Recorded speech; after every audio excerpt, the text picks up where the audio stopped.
Good evening, everyone. It's Kat Sticker, and welcome to Soul Shift Thursdays.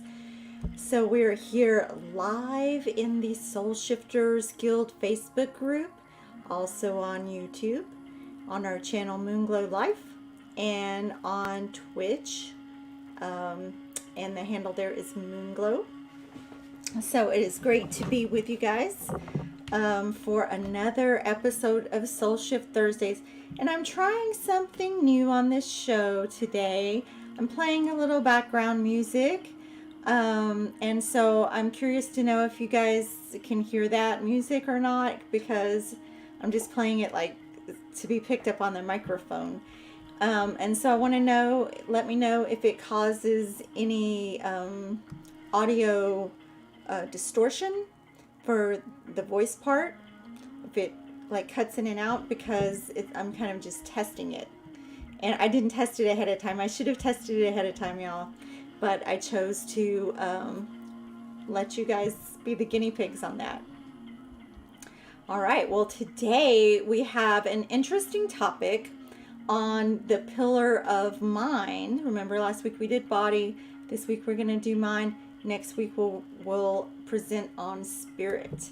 And so the topic this week is thriving with high functioning anxiety. And so we'll take a look at what does that mean, what does it look like, and what can cause it, and then what are some ways that we can ground and calm our anxiety. And so before we begin, I'm just going to give a disclaimer that I am not a doctor, a psychologist, or any kind of licensed medical professional, and so I cannot diagnose, treat, cure, or offer sound medical advice. This is just a discussion among friends, and I'm going to talk a little bit about my personal experience.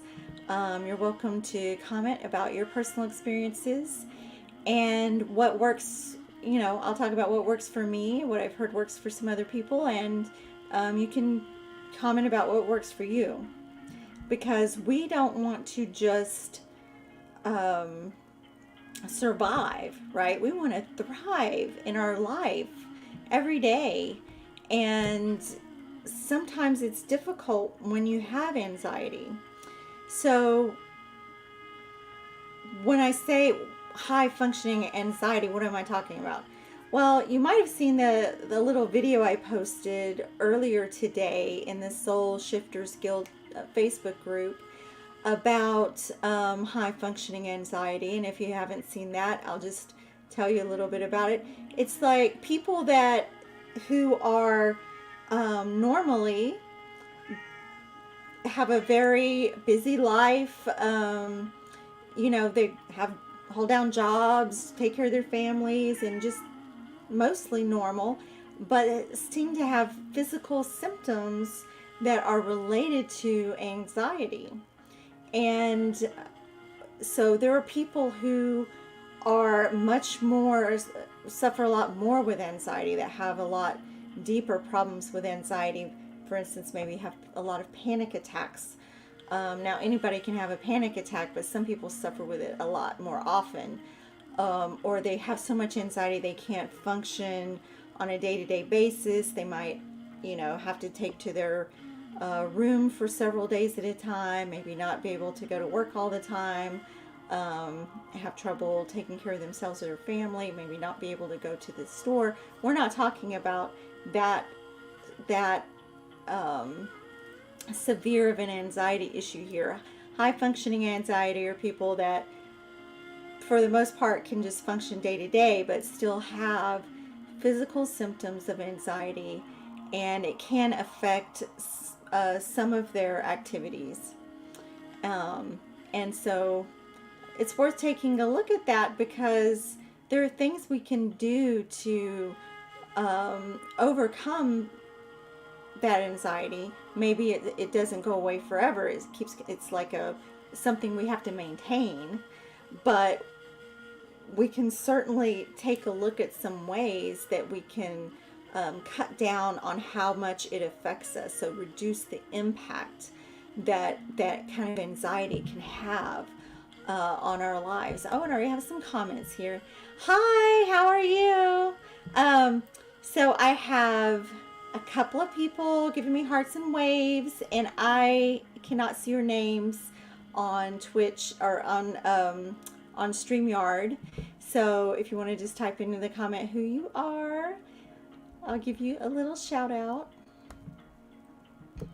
So I use this StreamYard so I can simulcast this broadcast to different platforms at the same time. And the thing with StreamYard is some kind of privacy rule. If you don't go to the little link StreamYard and authorize Facebook to see who you are through StreamYard, or authorize StreamYard to see who you are through Facebook, then I can't see your identity. It only just says Facebook user. Hello, I'm the nameless one. Oh, Taffy. Hey, Taffy. Taffy's my sister, and it's so nice to have you here on this show. Taffy, and everyone else who's joined us. Looks like we have several viewers. Do any of you suffer from anxiety from time to time? And what does that look like for you? I'll just type in the comments and I'll tell you a little bit about like how that affects me. Well, so I am a very busy person. I have a full-time corporate job, and I also have my own business. And I'm married and have a couple of children who are involved in a lot of after-school activities. They're very active. So I have a lot of things that I have to get accomplished. I have to stay very organized and on track because the schedule is so busy that if one thing messes up, it can throw the whole schedule off, and then that's going to cause even more work to pile up. And if it wasn't for my husband, Michael, I would be just lost because there's so many things that he does for me to help me out that I would have a lot of problems getting that done. Additionally, I am kind of naturally introverted. I guess I'm one of those kind of introvert extroverts. Like, I can be extroverted, but the majority of the time I feel like I'm more introverted. This lockdown thing has not been a problem for me.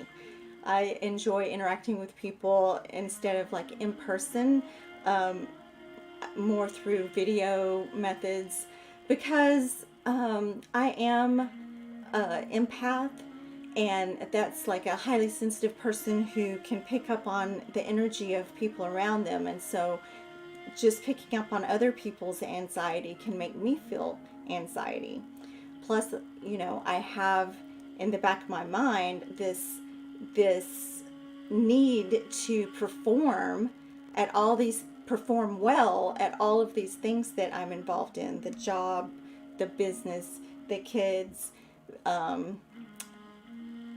just everything. I just want to do well.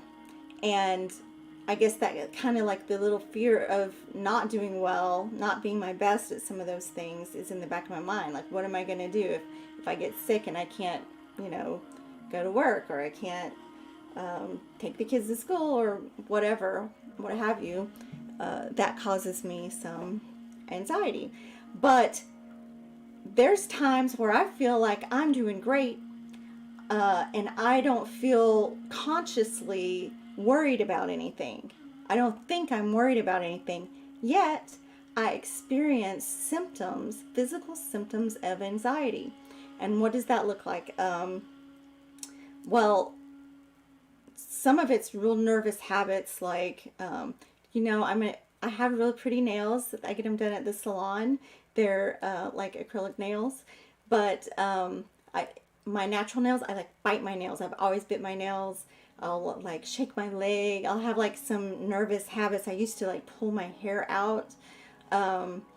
And those are just signs of anxiety. Also, my lips get real tingly, like pins and needles, like when your hands when your hand or foot falls asleep or something, and get that on my lips. And I told like my physician about it one time because I was like, I don't know what that is. It's a little concerning to me. And they're like, oh, that's just anxiety. I was like, really? I didn't think I was having anxiety. And they're like, yeah, that's an anxiousness. Also, I get like some heart palpitations, where my heart will race and then sometimes like skip a beat. And although, that can be caused from like a little physical symptom or a physical cause, it's exacerbated by anxiety. Um, let's see, social anxiety, someone says. Yes, yes. Like when I have to go somewhere with a bunch of strangers, I'm definitely feeling anxious, like a party where I don't know anybody or maybe just one person, or a business function where I feel like I have to be on, and I'm not that good at just spontaneous conversation with people I don't know. Even with people I know, sometimes it's a little overwhelming to be in a crowd for me. And so those things, consciously, usually I know that those are situations where I'm going to be anxious. But a lot of times there's symptoms of anxiety and you don't even realize that that it's anxiety causing it. Like you may just have a stomach ache or you get a headache, and those things can be caused from anxiety. And I think Michael has also experienced where he had some symptoms and his doctor told him that was anxiety. He was like, really? I didn't think I had anxiety. And so I wouldn't say that I'm a perfectionist. I was maybe raised by a perfectionist, but I just I just have this thing where I want to do well. Maybe it didn't have to be perfect, but I definitely can feel some self-criticism there when it's not, when things I guess when I make a mistake it's okay, but if I fail to accomplish something that I had planned to accomplish, for instance, or something that people are counting on me and I can't get it done, that is really concerning to me. So, oh, we got a foot shaker, we got a throat lock up, or get dry. Yep. So that mouth dryness, that can be a big symptom of anxiety, and then having the trouble speaking, getting the words out, or feeling like you can't breathe. So I have experienced some like trouble breathing lately that I believe is probably related to anxiety. And I have a lot going on at work that I feel a little bit overwhelmed. And so that's why I'm relating it to anxiety, because just I know that overwhelm can cause those type of symptoms. And then, when work's over, it goes away. So that's another clue. Like if your physical symptom goes away when you're out of that situation, then you can pretty much chalk it up right to that situation caused it. So those are some things that we see with highly functioning anxiety, and it can cause you over time that you want to avoid feeling like that. Like you'll recognize what the triggers are, and you'll be like, well, I want to avoid that. And let me give you one of my little anxiety things that causes me so much anxiety that it's almost like I can't face it. And it's not a rational thing. It's very irrational. So for me, making phone calls, I don't know, I used to talk on the phone a lot, but making phone calls, not for personal phone calls, but things like where I have to call the government, or call about something that's messed up. Like, for instance, I had to renew one of my professional memberships, and I couldn't log on. to do it, and the reset password didn't ever send me a reset. And all I had to do was call them up and tell them that and renew. And for some reason, it was like I would rather do anything else than call them and tell them I have a problem. I don't know why I'm like that. And I had similar thing with like the sales tax. I couldn't log on to the system, and I put it off for 6 months. I delayed opening my business because I didn't want to call and talk to the sales tax people, the tax authority. I was just so nervous about it, and it caused me anxiety. So I there's something about calling people that triggers me, and so I just completely avoid it, and that is affecting my life in that point. That is like not very high functioning, right? That's going almost into the low functioning area if it's impeding your day-to-day responsibilities. I need a secretary. Yeah, sometimes administrative details, it's like I have so many big things to do that I just can't, I just don't want to spend the time doing a bunch of administrative stuff that I'm not exactly sure how to do it. If I don't know exactly how to do something and I've got to spend a bunch of time trying to figure it out, it's like, that's causing me anxiety, and I'm just going to try to avoid it. So then I put it off until it becomes a problem, right? I think everybody does a little bit of procrastination. Well, I say everybody. Now, I know some powerhouse people that are going to get on that phone, get their stuff done, tell people, how it is, and they're not worried about the person on the other end telling them anything. They're just going to take control of that situation. That's not really me. I'm not like that. So I'd probably just rather avoid it. But, chances are I'm not getting a secretary, or I'm not getting, that kind of thing taken care of. I need to deal with it myself. So what do you do to overcome that type of thing? One thing that causes me anxiety is like not knowing what to do. And I don't know, when I was really young, I felt like, well, when I'm an adult, I'll just know what to do all the time, right? Because when I was a kid, I never knew what to do. So I'm like, well, when I'm an adult, I'll know what to do. And then I got to be an adult, I still didn't know what to do. And then just as you go through life, I guess you gain experience and you learn how to do things. But sometimes I don't know what to do in situations, and I feel like I should because I'm an adult. But just not knowing what to do can be very anxiety causing, I think, for people. And then you may not even know that it's anxiety, but then those symptoms come up. And I got a funny story about one time when I was younger. Gosh, I just moved away from home, so I was still a teenager, and I was cooking. I wanted to cook chicken. I just moved away from home. I wanted to make some dinner, and this was before I was a vegetarian. So I went to the store and I was like, well, I'll make fried chicken like my mother.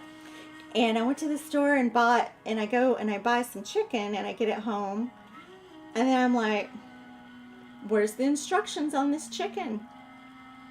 I thought it would tell me how to fry the chicken, or, like, I didn't realize when you bought meat from the store, unless you buy like prepackaged stuff, which I don't know, back then I guess there wasn't as much convenience food. I was just gonna, bread and fry the chicken. I'd seen my mother do it, but I'd never done it. I didn't know exactly what to do. And I was just so upset because it was before the internet, before we had internet or anything, before people had computers. I couldn't just like look it up.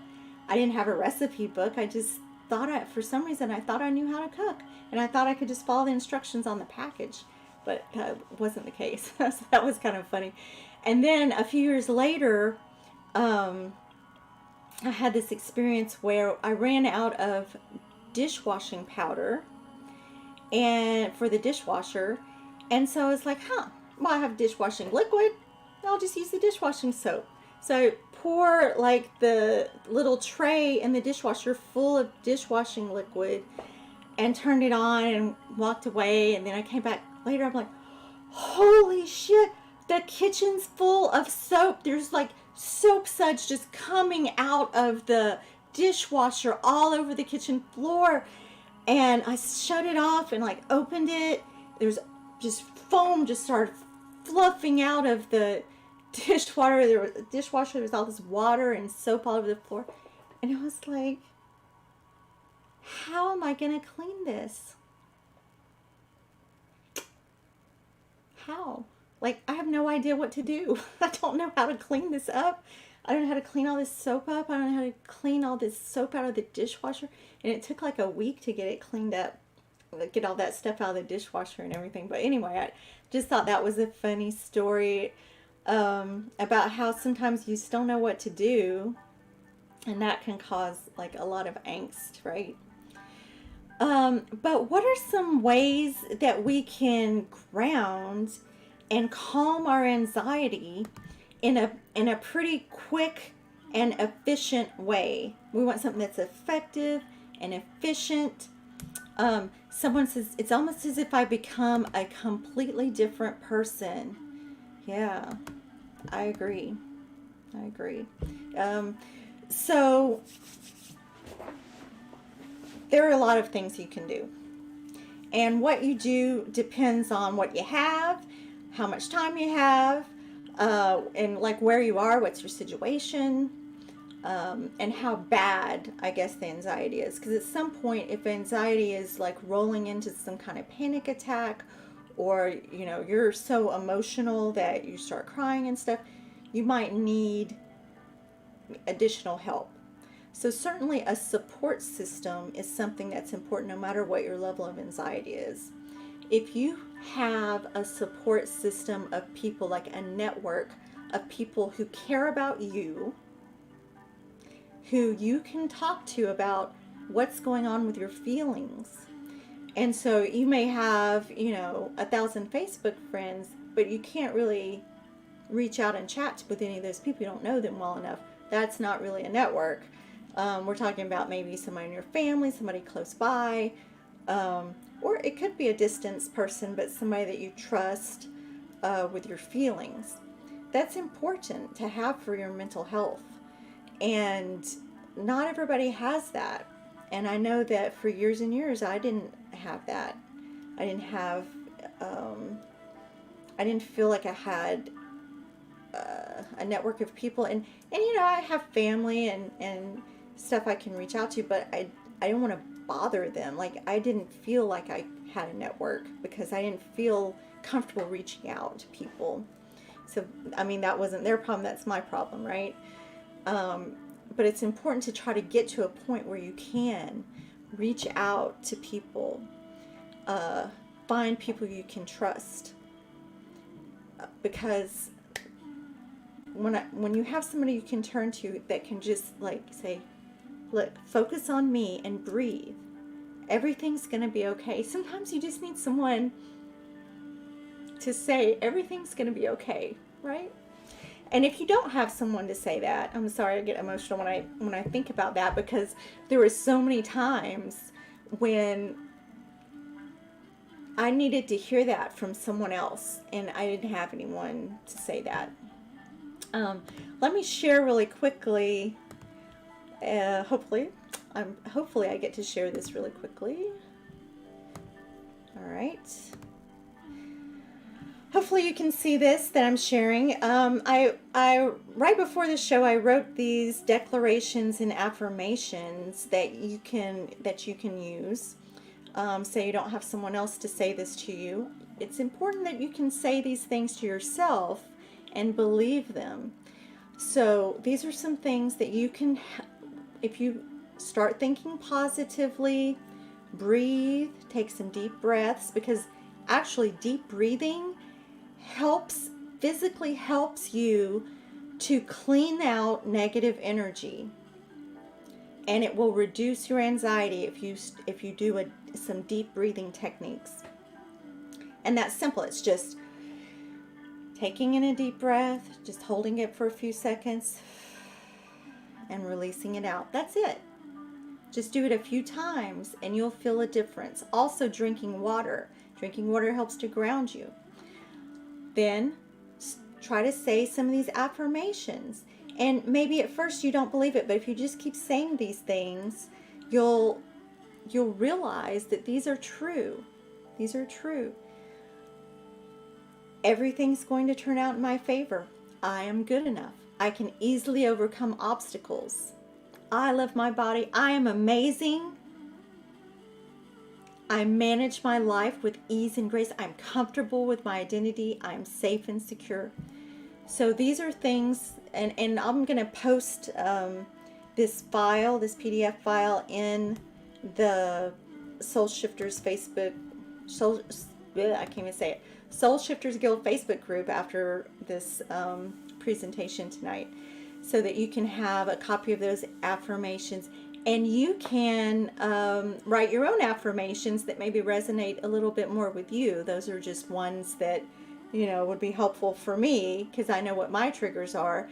If you know what your triggers are, write some affirmations that make sense for your situation.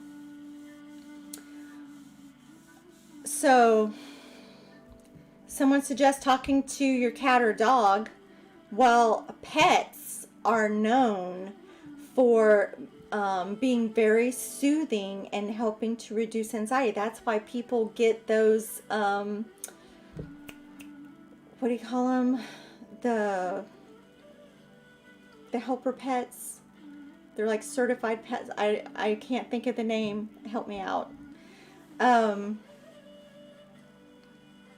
But they'll have like a dog that's trained to be a helper for them emotionally, emotional support dog or something. And cats are naturally emotional support animals. Their purr in the cat reduces anxiety. It helps to calm you. So cats are helpful if you're allergic to cats and dogs. I don't know what to tell you. Maybe a fish. Some people say watching fish can reduce anxiety. Watching the fish swim around. So we want to thrive, not just survive. What can we do? Okay. Building up your self-confidence obviously would be a good way to do that. Think about your triggers. Say it's being, you know,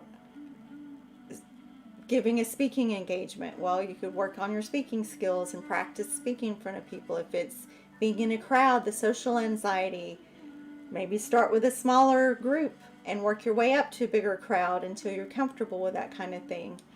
It just depends on what it is and what's keeping you from functioning and thriving to the extent that you want to.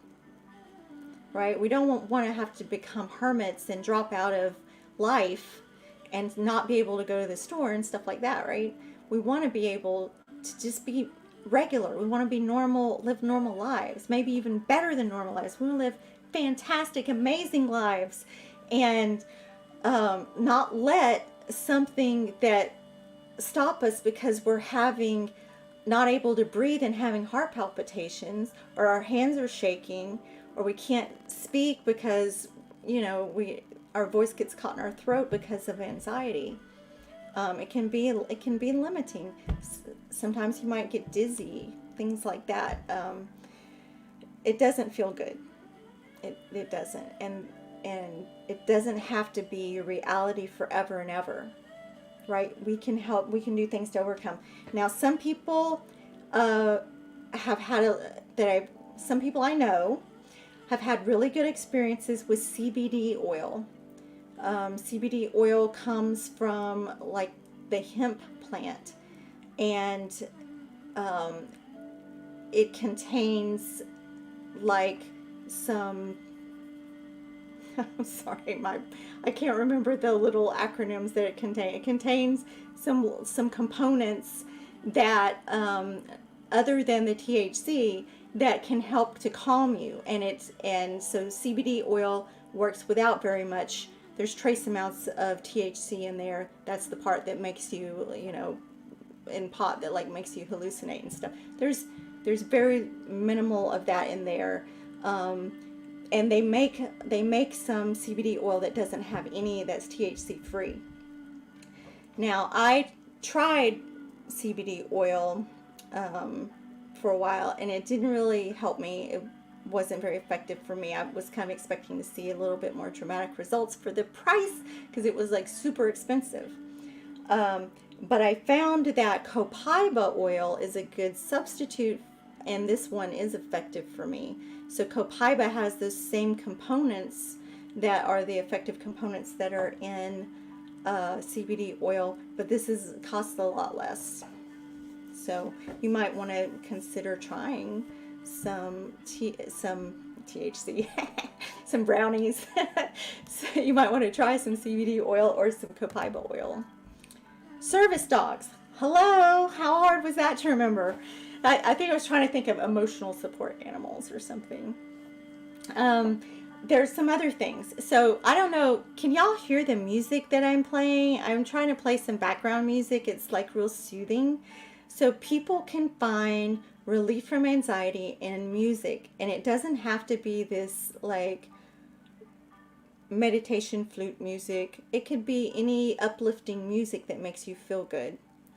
Um, Music is known, and sound is known to be a generator of positivity, optimism, and reduces anxiety. Yeah, y'all can hear it. That's great. That's great. So for me, I like a lot of different kinds of music. I believe that like certain types of music that's like what I would classify as angry music, that is probably not really good for anxiety. And there may be certain songs that trigger anxiety that you have associated with some bad moments. Also, songs and smells can bring back memories of certain times, and that can cause anxiety. But if you use the right ones that bring back the comforting memories, that can soothe you. So you got to know yourself. Know yourself is really important. Back here I have some, I didn't light my candle. Back here I have some items, little show and tell items. First is sage. You just sage that shit out of there. Sage is good for clearing negativity out of a space, and there's all kinds of smudging type plants. You can use sage. This right here that I'm using is mugwort.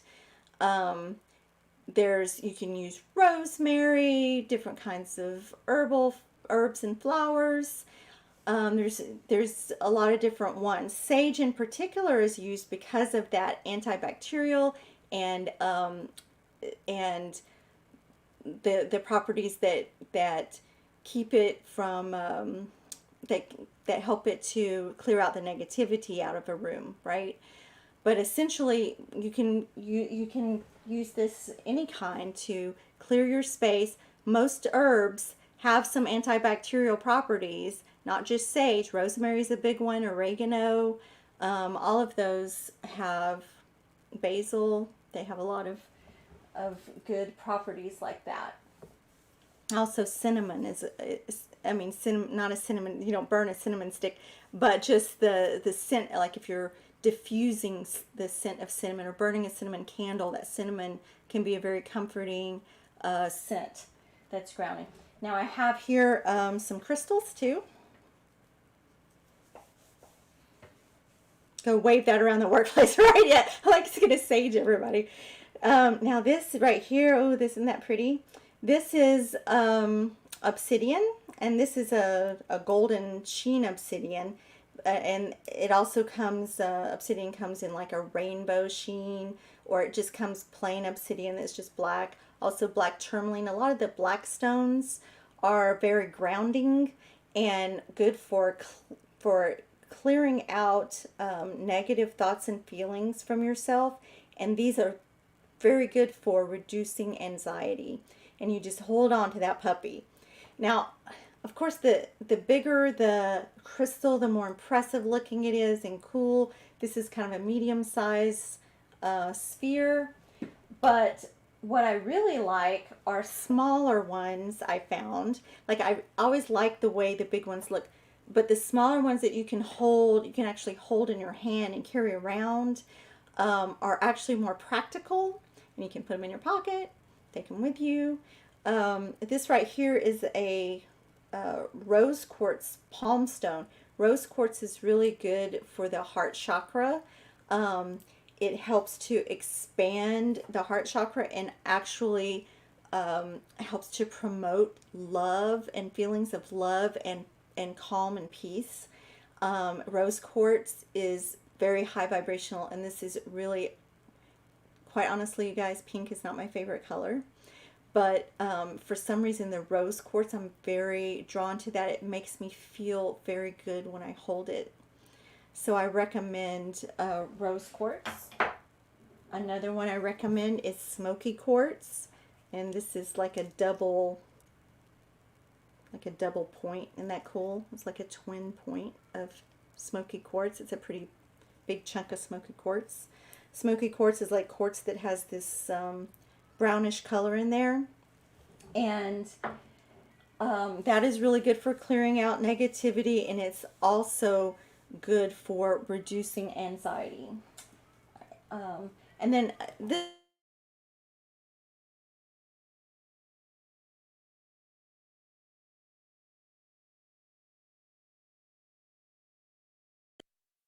All right, I'm sorry. Was I not able? You probably weren't able to hear me because it said my mic was muted. I hope that wasn't for very long.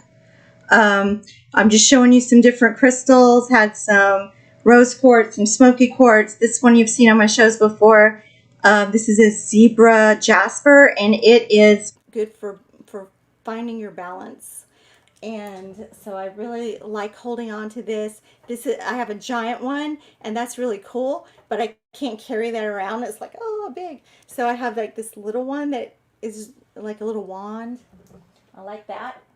Um, and then over here you can see I have some fire, some water, and this is moon water. Some, this is earth. It's not actually, this is like some ashes, some eggshells and glitter and some spices that are mixed in. This represents earth. And then I have a feather here representing air, and all of these wind whistles and flutes representing air. So I have the elements here present with me. I hope I don't catch that on fire in the candle. So I find personally that when I connect with one of the elements, it doesn't have to be all of them at once, just one, connecting with that element. Could be staring into a candle or a fireplace, or it could be, putting your feet in the earth, your hands. I like to garden, so I get my hands more than my feet in the earth. Um, if I'm using water, like a salt bath, or just a cleansing shower and letting that wash over me, going swimming, something like that, or even just in meditation. And this is one that I have done multiple times because it's just incredible. Go into a meditation and merge with the water. So you go into the water, and then you feel your body dispersing into the water, and so that your molecules disperse and become part of the ocean or the lake or whatever body of water you're in on that journey. And then, of course, you come back together at the end. That is incredibly helpful for combating anxiety. And then the last one is air. Just going outside and getting into the wind, letting the wind cleanse off that anxiety and any negativity from you. That is very, very helpful. Calling to the wind to shield you from negativity and anxiety.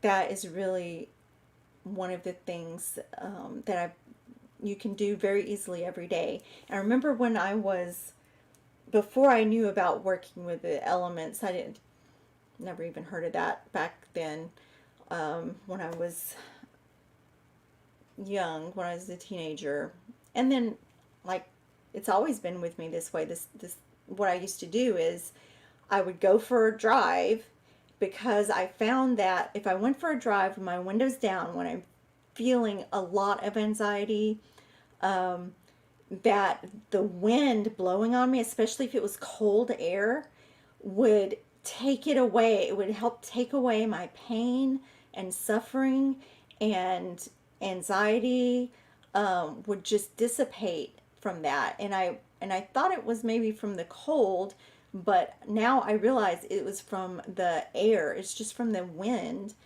Um, it takes it away. So that works for me. So I suggest just trying to connect with some of these elements on some level, um, of not just here's you and here's the element, but kind of trying to merge together to connect with it in some way. And these elements are all the elements are part of you. You have fire in you. That's, that's energy. That's your frequency. Um, you have air, your breath. You have water. Your body's like 70% water, right? Your flesh is of the earth. You're eating. You're consuming plants. You have that iron in your blood. You're part of the earth. So all of these elements are very healing and can help ground you and disperse that anxiety. So I'm so glad that this information is helpful to you. Oh, I had another crystal. Now this one, I just love this. This is a Kambaba jasper, and if you look really close, let me try to hold it up without it being too blurry. You see all these little circles on there that are like little fossils, and this is Kambaba jasper is very old. It's like an ancient stone, and to me, this is one of the most grounding, uplifting, helpful stones. I just feel so connected to the earth when I hold the Kambaba, and I don't know, for some reason it delights me. Something about the pattern on it. And you can use these for all kinds of, like, you can get messages from these things just by like reading the patterns, and just by feeling it, and feeling that the energy from the Kambaba jasper. I don't know. I really like those types of stones. So I've always loved being in the water and the wind. Yeah, well, so as we've talked about many times before, um, connection with nature, just being out in nature, just being with the trees, like I connect a lot with the trees, and trees are very helpful for, cleansing out pollution from an area. So when a city has a lot of pollution, they want to try to plant more trees and have more of that canopy to combat the pollution, because the trees absorb the pollution and then emit oxygen, right? Well, similarly, they help to us to they like thrive with us. So they take our carbon dioxide and they give us oxygen, right? We are in an ecosystem with these trees, and there's so much wisdom and life and feeling in those trees, and they can, when you're amongst the trees in the forest, they can really help to alleviate that anxiety, and the trees will absorb some of that. It will take from you, and it will give you the feelings of comfort and love and wisdom that comes from being in that type of environment. So I think that's why so many people want to get out in nature. It's not just the beauty of the trees. They are beautiful, but it's not just the beauty. It's, you're getting something more than just beauty from the trees. You're getting that connection and that energy from them. All right, who's saying they want to order with me? Order oil and warrior tea. Oh, look, I forgot to tell you about this. herbs. So I talked about like copaiba and then some of the sage and stuff, but I made this tea, and I don't have it for sale in the store or anything. I just went in the kitchen and made it a little while ago. This, I guess you probably don't want to see my nasty tea bag that's been soaking all this time, but I made this anti-anxiety tea for this show. And this contains some really good herbs for combating anxiety. One is valerian. Valerian's really good. Kava kava. Kava kava is a root. Valerian's a root. I get the valerian in a powder form. The kava kava is like in a little chunky woody form. And geez, what else did I put in here? Passion flower. Passion flower is a vine that grows. You've probably seen passion fruit or passion flowers. They're big purple flowers. Well, the passion flower plant is very good for calming and calming anxiety.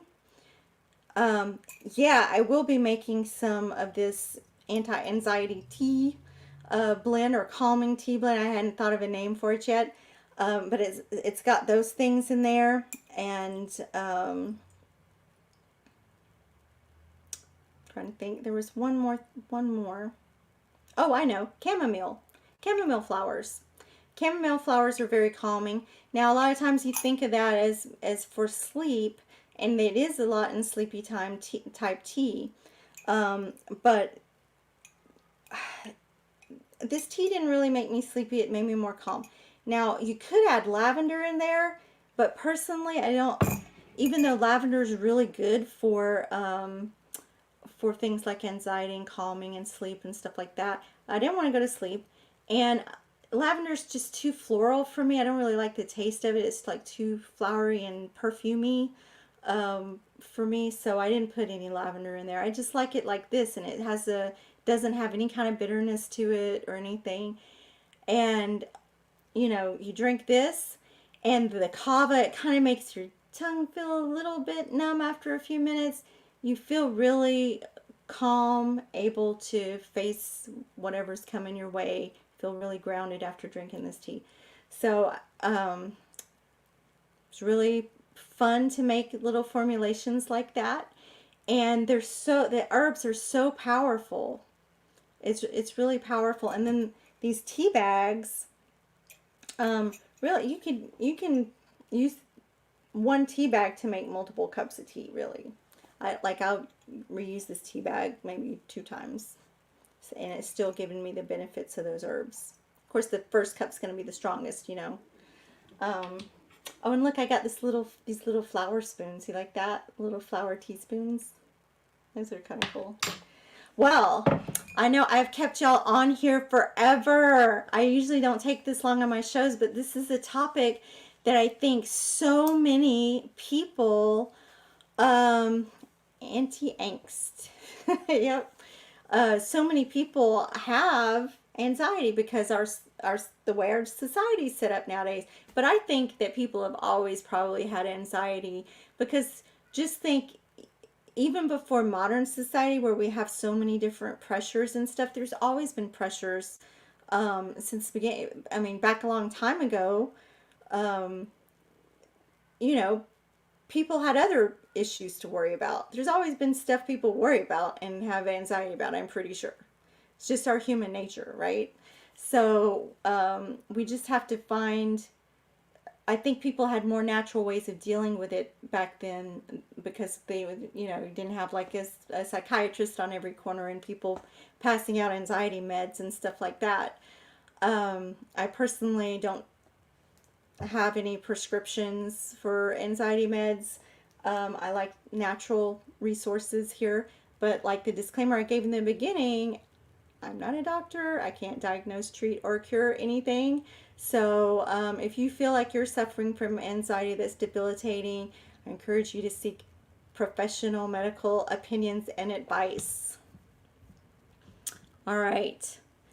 But you are adults, so you should be able to know your own body and identify your triggers, and also try things that can help you. So that is all I have for today. I'll be posting that file with those affirmations on in the group. And I love you all. Thank you for joining, and I'll see you next week. We'll talk about, I don't have the topic exactly planned out yet, but it'll be on the pillar of spirit, which is always exciting. There's so much that comes through with that. So I look forward to seeing you next week, and throughout this week in the group, post your ideas and what works for you for combating anxiety. Thank you. Bye.